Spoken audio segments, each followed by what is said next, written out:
onların bizə olan nifrətinin səbəblərini yəqin ki, psixiatrlar, psixoloqlar, həkimlər araşdırmalıdırlar.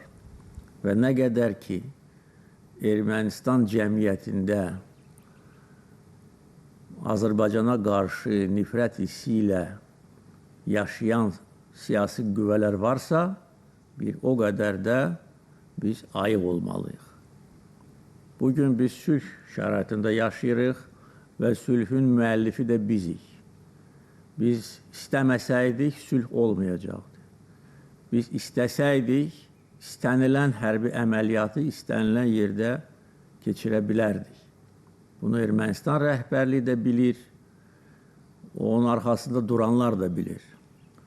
Və nə qədər onun arxasında durursunlar, bilirlər ki, bizim gücümüzə qarşı onların heç bir şansı yoxdur. Onlar acizdirlər. Elə gücləri var idisə, elə 20-ci ildə kömək eləyərdilər də Ermənistana.